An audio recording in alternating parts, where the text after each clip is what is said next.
This woman made the news headlines last week thanks to her incredible discovery in her new garden.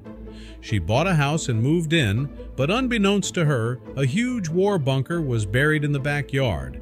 It was an enormous metal and concrete structure that had been buried for years. And curiously, that wasn't even the strangest thing they discovered, because what they found inside the bunker was truly incredible. But before we start our story, smash the like button, make sure to subscribe, and hit the notifications bell so you won't miss any new stories. While moving and viewing the house, the couple noticed the floor in the scullery sounded hollow, but the agent told them it was from the storage room beneath it. But during the cleaning, they found a metal hatch under the cupboard still standing there. Even though it gave Lindsay an eerie feeling and the hairs on her neck stood up, it intrigued her. What could it be? She asked Flint as they went to investigate. They soon realized the cupboard was used to hide the hatch, because the previous owners had taken all the other furniture with them. Everything except the cupboard and the carpet beneath it. The couple had found this weird, but now they found the reasoning behind it. Lindsay and Flint were intrigued and thought it was time to find out why the previous occupants had gone to so much trouble to keep this secret. Together, the couple was able to push the cupboard aside, unveiling the full metal flap, which turned out to be a manhole. Lindsay and Flint looked at each other, curious about what could be below it. "Maybe it's a cellar," Lindsay said, with a mix of hope and fear in her voice. She didn't like the thought of an unknown room beneath her house, but what they would find was totally different. The couple grabbed the manhole cover and carefully removed it. They stared into the hole, and the idea of it being a cellar or a sneaky wine stash quickly went out the window. The hole went some 30 meters deep into the ground. An old, rusty ladder hung at the edge of the hole. Lindsay wasn't sure it would hold them, but the question gnawed at them. Lindsay and her husband had both never seen anything like this before. The hole was so deep that they could not even see the bottom properly. This scared Lindsay, but to her husband, it did the opposite and piqued his interest. He kneeled down, put his head inside the hole, and yelled. They heard his voice echo for a long time. "All right, let's see what's down there," he said while getting ready. First, Flint sat down on the edge and carefully put his feet on the rusty ladder. The opening was tight, but he managed to fit through and descend, the ladder creaking under his weight. Lindsay was only watching, and her claustrophobia already kicked in. "I'm staying here," she said with a quivering voice. Lindsay would be the eyes and ears above ground. In that way, she could help but not put herself in danger. Flint was breathing slowly and concentrating hard while descending the ladder. It was almost perfectly dark, so he moved primarily on touch. Then, a light beam appeared. "See anything yet, baby? Is it a wine cellar or something else?" Lindsay called out as she shone down with a flashlight. Thanks to the light, Flint could see that he was almost at the bottom. He moved a little faster, curious of what he would find. Flint jumped the last few steps, and his landing echoed through the dark space. He immediately realized he needed a flashlight to make progress and asked his wife for it. His eyes grew wide with surprise when he illuminated the space and saw a long tunnel. Where did it lead to? "Maybe we should call for help," he suggested, and Lindsay agreed. She called her brother, who came immediately, intrigued by their story. Flint stayed in the tunnel, while Lindsay and her brother Carl followed above ground. They kept in touch with old walkie-talkies, and as Flint moved through the tunnel, Lindsay and her brother eventually left the house and entered the garden. As Flint thought it, he found evidence to substantiate his idea. He shone his flashlight up to the ceiling of the tunnel and could see a long yellow electricity cable running across it toward the light source. This was getting more interesting by the minute. He shared this exciting find with his wife and brother-in-law above, and they listened in amazement. They pictured his surroundings, unaware they would soon join him down there. Lindsay and Carl silently searched the ground for any sign of electricity cables, and then she heard it. Silent footsteps and Flint's muffled voice came through the soil. "I think I'm standing right above you," she called out, looking down at the ground.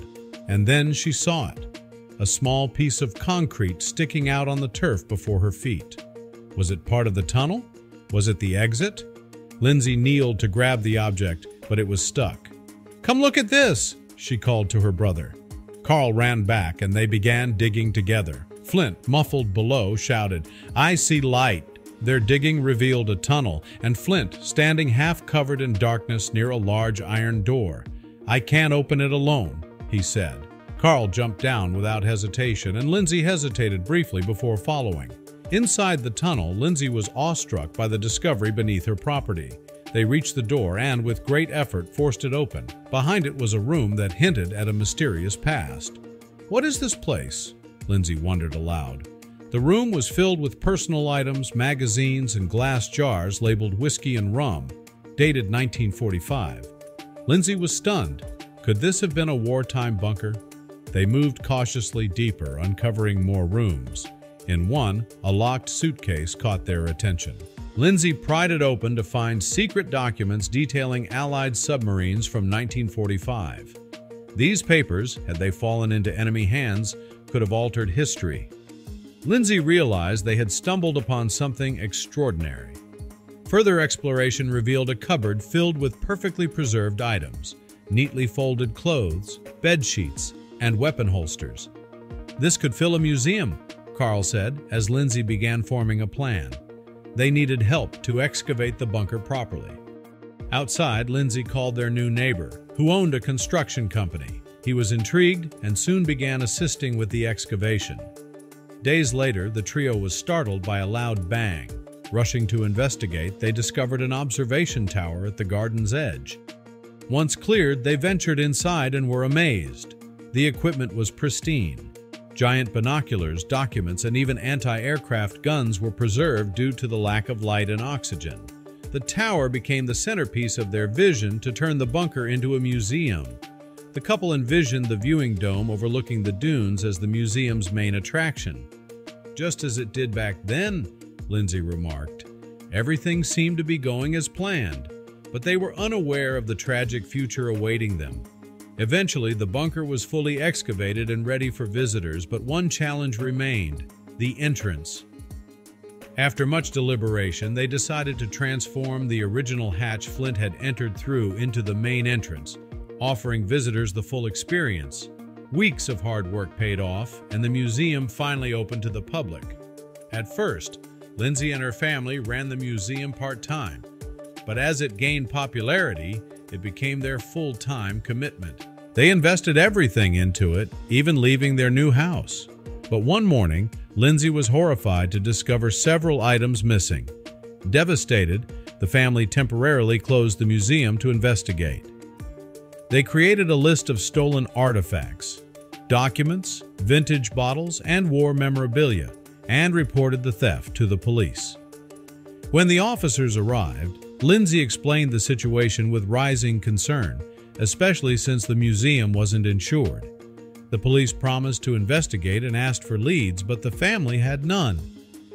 Then Lindsay remembered the visitor log. It wasn't much, but it was a start. Together they reviewed every page, recalling the faces of past visitors. Suddenly, Carl exclaimed, "I remember!" A group was unusually interested in some items that are now missing. This became their first real clue. Carl retraced the tour route he had taken the suspicious visitors, and they searched for overlooked signs. The trail led to an area where most of the stolen items had been displayed. Suddenly, Lindsay noticed a small gap in the wall. Upon closer inspection, they found a hidden door that led outside the bunker.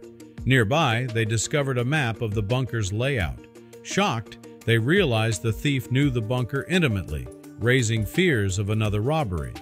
They copied the map and handed it to the police, but concerns grew that the thief might still be inside.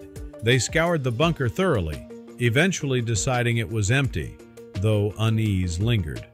The next morning, Carl arrived early, eager to check their traps. To their surprise, several had been triggered, yet there was no sign of forced entry. This discovery suggested additional secret entrances, heightening their frustration. How could they keep the museum safe if the thief could come and go undetected? Lindsay wondered aloud. Despite her suggestion to call the police again, Flint and Carl disagreed. "This is our problem," Flint said. We know the bunker better than anyone. We can handle it ourselves." Although reassured, Lindsay couldn't shake her growing anxiety about what might come next. Lindsay glanced at her husband and brother, feeling reassured. This was their problem to solve. Following the thief's trail through the traps, they discovered a hidden room, confirming that the thief had inside knowledge of the bunker. But how? Realizing that keeping the museum closed could tip off the thief, they decided to reopen. Acting as though everything was normal, they secretly worked on a plan.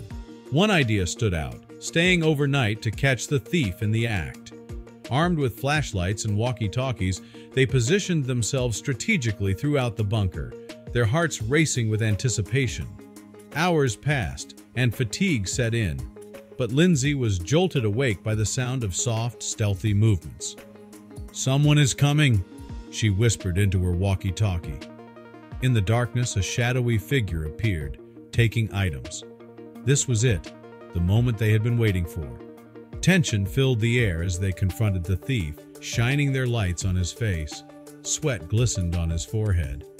"Don't we know you?" Flint asked. Lindsay and Carl realized it was Adam, a former museum employee who had helped excavate the bunker. Shocked, they struggled to comprehend the betrayal. "Why would you do this, Adam?" Lindsay asked, her disappointment evident.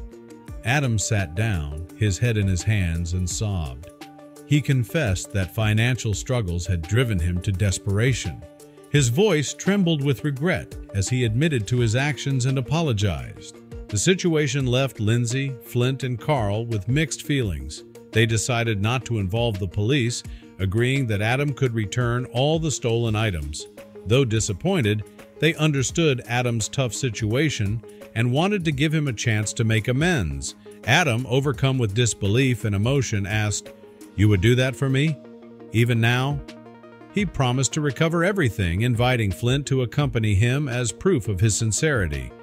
Once the items were returned, the trio took action to secure the museum, installing high-tech cameras and stricter visitor protocols to prevent future thefts. Moved by Adam's remorse and knowledge of the bunker, the trio offered him a new opportunity as a tour guide. Despite his actions, they recognized his contributions during the excavation. Adam's deep understanding of the bunker's history brought a unique, engaging perspective to the tours, enriching the experience for visitors. The trio organized a grand reopening to celebrate the museum's resilience. The event showcased the recovered artifacts, new security measures, and guided tours, alongside presentations about the bunker's historical significance. The reopening was a resounding success, drawing a large crowd. Visitors praised the museum's role in preserving local history, and community support flourished. The museum's bond with the community grew stronger, with increased visitors and heartfelt appreciation for the trio's efforts. The recognition didn't stop there.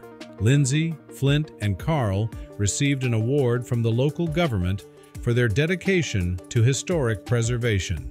The ceremony was a proud moment, a testament to their hard work and determination.